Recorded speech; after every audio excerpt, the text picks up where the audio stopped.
Hello, Triple J Labradoodle puppy families. This is your week 3 update for these Australian Labradoodle puppies. And it's a big day for these puppies because, as you can see, it's moving day.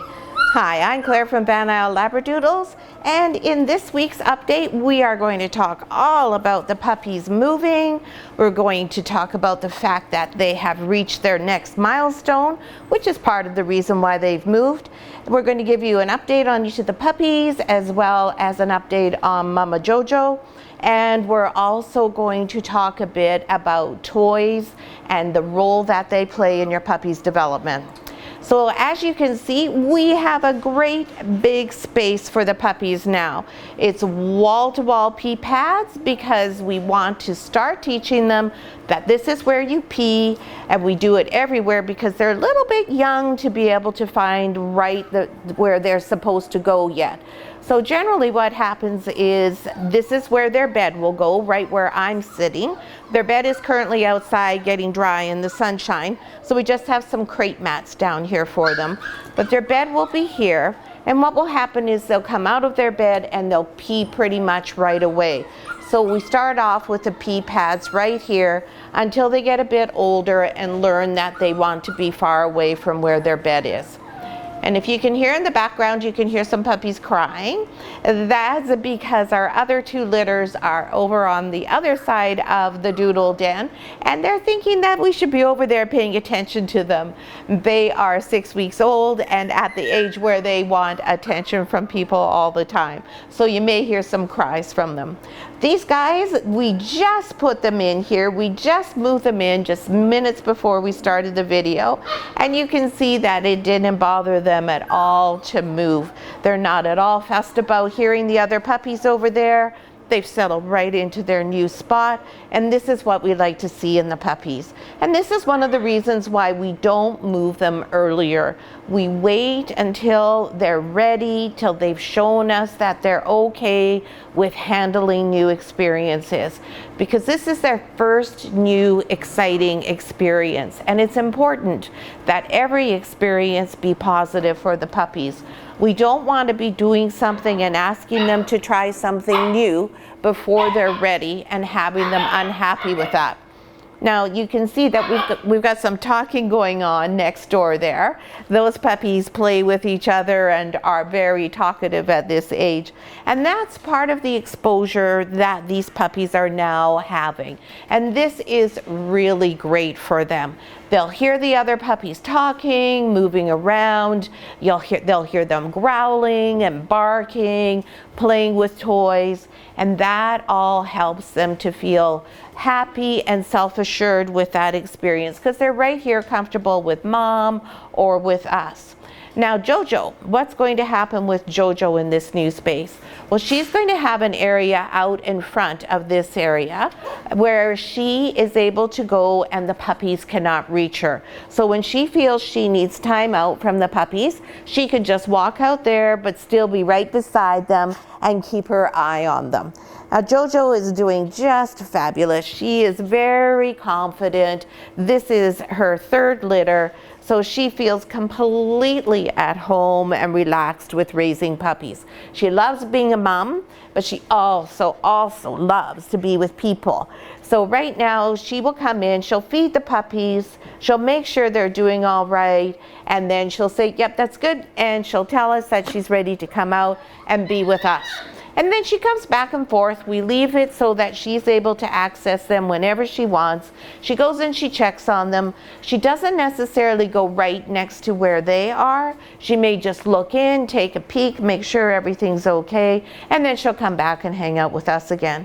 She's also having a really good time being outside, chasing the ball. She and Ripple have a really good time chasing the ball together.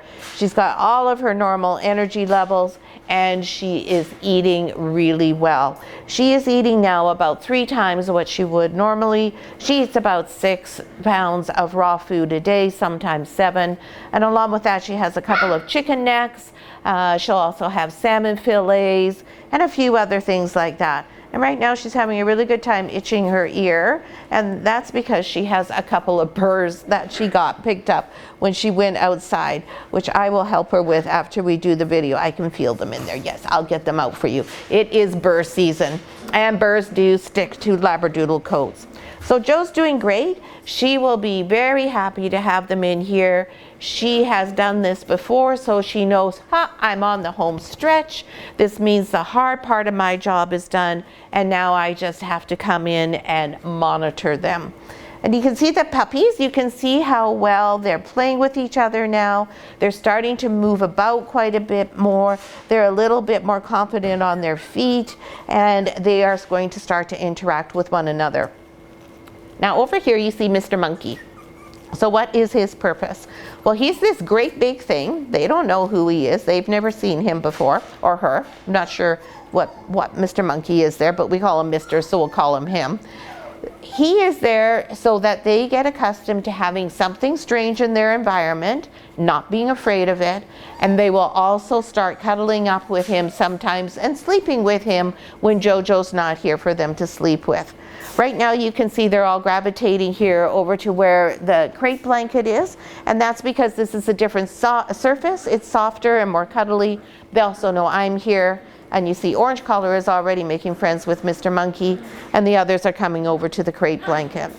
Now I talked a little bit about toys and the role that they play in bringing your puppy up. As people, we think toys are treats and something fun and something extra. For puppies, toys are an essential ingredient in their upbringing. Toys help them develop all sorts of social confidence. It helps them develop muscle tone. It helps them with teething, and it also helps them establish who they are in the hierarchy of the group. So we're going to start with some really simple toys, because it's very important that you alternate the toys and you have toys that are appropriate for this age group. So the first one we have here is a little baby rattle. This is a human baby rattle. It's safe, it's well put together so that the little jingles don't come out of it. The eyes are sewn on. They aren't glass eyes like Mr. Monkey has. The ears are on tightly, and it makes a squeak. Now JoJo thinks it's just the best toy in the world. That's not for you, silly, it's for your babies. So that's the first one we have. And what we do with the toys is we just leave them out for the puppies to interact with when mom doesn't steal them. And what will happen is they'll just stumble across this and it will make this rattly noise, or they'll step on it and it will squeak. We'll give it to JoJo since she's so fascinated with it. She's showing you that even though it's an infant toy, she can still play with it. Then we have this little bunny. This bunny is an actual dog toy. Again, well constructed, eyes are sewn on. A little squeaker, slightly different sounding squeak, because we want to get them used to all sorts of different noises. That got them all excited. They figure I've got something for them. They want me to come over and play with them. Then this little toy here, this is our wine bottle, because we want them to get used to drinking fine wine. Just kidding. That's what Ronald and I do. This one is soft and it crinkles. It has that different sound. There's a squeaker in it too. Again, slightly different squeak and a little bit of a different sound. You'll see Red Collar is looking up, paying attention to all these things. And then finally, this one, which is another human toy, which has a little bit of a rattle, a harder thing to chew on. This one, I don't believe the squeaker works anymore. You can see that Miss Pink Elephant has been through the ringer. She's been through the wash, I don't know how many hundreds of times. She's soft, and she's just a nice little one that makes yet another noise, and JoJo's in love with them all. Apparently she's going to take all the toys. That's JoJo for you. Yes, you want all the toys, don't you? So there you can see already there is some chewing going on and some exploration of them, because they're ready to try out new things. Before now, it was too soon to introduce things like that to them. It would have overwhelmed them and frightened them. And there isn't a magic age. It's not, 3 weeks we bring out the toys. It's not like that. Every litter is different. So you just watch and you wait and you let the puppies show you by what they're doing that they're ready to have some interaction. Now with these toys, we'll change them out regularly. We'll see how they're doing with them. These might stay in for 2 weeks, or these might get tossed out next week and the next level of advancement of toy brought in for them. The reason why we have soft toys like this, I think she wants to go out, Ronald, if you want to let her out. The reason why we have the softer toys like this at this age is because their teeth are not through very much. So they don't have much in the way in their mouths there for chewing. So we want something that they can actually put their mouths on and get that satisfaction with. So it's important that the toy is acceptable for what they are able to do. It matches their level, and that it gives them the relief that they're looking for in terms of teething. And when your puppy goes home, they'll have much harder things to chew on because they will have those piranha teeth through then. And so then they need something that's a little bit more robust to be chewing on. So that's what's going on with the kids. I was going to tell you about how we have various playlists for them on our dog TV, but right now I think their only playlist is going to be the other dozen puppies over there talking. That's plenty of stimulation. In a couple of days, what we will do is we'll have the playlist go on. Now with the puppies who are older, they have gone through all of the desensitization with the playlist. So there's no competition there. We're not trying to put a playlist that's appropriate for 5-week-old puppies on when we have just 3-week-old puppies. So we'll be going back to the beginning of our playlist, which is much gentler sounds, much softer sounds, getting them used to that. And those puppies, they're already fully used to everything, and they'll just enjoy listening to it in the background. So that's what's going on with the kids. They're just settling in so nicely. These puppies, you can really tell they have a very experienced mom in JoJo who provides them the opportunity to thrive independently. She cares for them, she provides them with direction, she provides them with all the nurturing they need, but she also doesn't helicopter. She lets them go and do things on their own, which really gives you a nice, independent, calm puppy. So we don't have anybody here who's afraid of new experiences or being on their own, which is really great to see. Now I'm going to give you the weights and tell you a little bit about each of the puppies, and we'll do them in birth order as always. And that is Ms. Red Collar that we start with.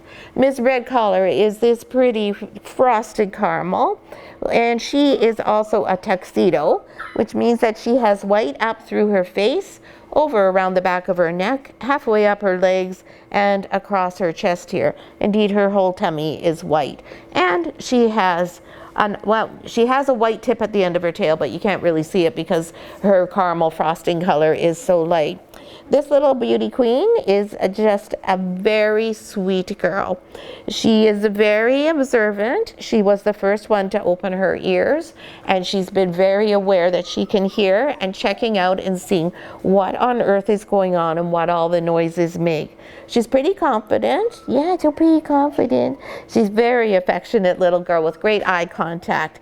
And Red is still the biggest puppy, and she's coming in this week at 1.65 kilograms. So this is one nice sturdy puppy. I love you, baby girl. There we go. You go down. And then next is Orange Collar. And this is Orange Collar Girl here, and she is the smallest puppy in the litter, and she's coming in at 1.35 kilograms. Now this girl is also a caramel, just like the other three, but she is more of a golden caramel color. Hello, my beauty. Hello. I keep wondering if she's actually an apricot, but I don't think that you're black. I think you got a brown nose. Yes, I do. This little girl is the quiet one in the group. She likes to go to her bigger companions in the litter and go and see what they're doing before she decides that it's okay to do something. She's still not entirely sure if it's okay for me to hang out with her all the time and give her lots of love and attention. She likes it, and you can see she snuggles in really close, but she also keeps an eye out for her litter mates right now. Oh, I thank you. I got so many nice kisses. Thank you so much. Now I expect that now that we're in the bigger space, she will change and she will decide that she likes people better than her litter mates. And I'm just going to loosen her collar up a bit here because they've grown so much that that one's getting a little bit tight on her. I should just check everybody's here.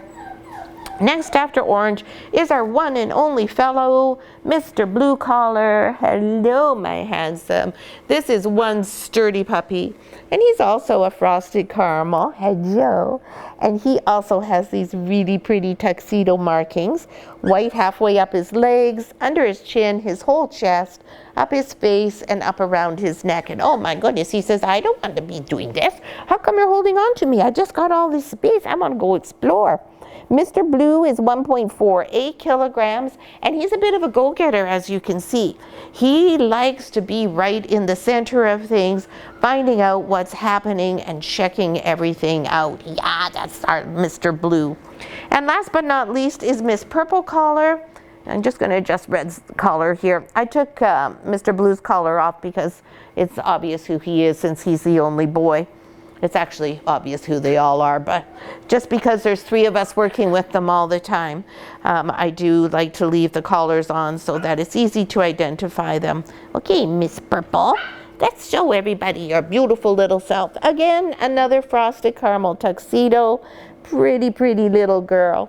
Purple is also a little bit more on the quiet side. She and Orange tend to be best friends. They tend to hang out, and Blue and Red tend to hang out. Oh, and she says, wait a minute, where are all my friends? What are you doing with me up in the air here? Miss Purple is 1.5 kilograms. Now, when they start doing that and fussing, it's really important that you don't hang on to them because they're telling you, I'm not comfortable, I don't want to do this. We've already asked them to do something that's very major and move over here. So it's important you don't stress them out and start asking them to do too many things. That's an important thing to remember when you're training your puppy. These are little babies when they come home to you. They can only have an attention span for a very short period of time. Think of them as teenagers who tend not to listen to you. They're not even as mature as a teenager. So their attention span is about like this. So you want to be sure that you do multiple but very short sessions when you're learning together. And when things go wrong, you stop because you want to give them a break. So let's say we were teaching Purple that we want her to be comfortable being held like that. So we've given her a little break. And now we would start again. We would pick her up, like we're just going to do here, and we would have her back up just where she was when she was uncomfortable, and we say, hi baby, what a good girl. And this time we're getting a positive result from her, and there she is, she's not squirming, she's more comfortable, and then we put her down, and that way what's in her mind? The positive experience. That's the last thing that we did together, as opposed to, yep, I put her down and I gave her relief from her discomfort, but that was what was in her mind. So those are just little tips and things to remember when you're working with them once they get home with you. So I hope you liked this week's update. If you have a chance, post some comments for us. It really helps us in our channel. Ask questions or just post a comment. Tell us which puppy you think you would like the best, if you think they're cute or not. Give us a thumbs up if you enjoyed this litter update and the content that's in it. And we hope you subscribe to our channel. Every update we do, even though it's the same basic topics each week for all our litters, we do something different, and there's always a little bit more information in each one.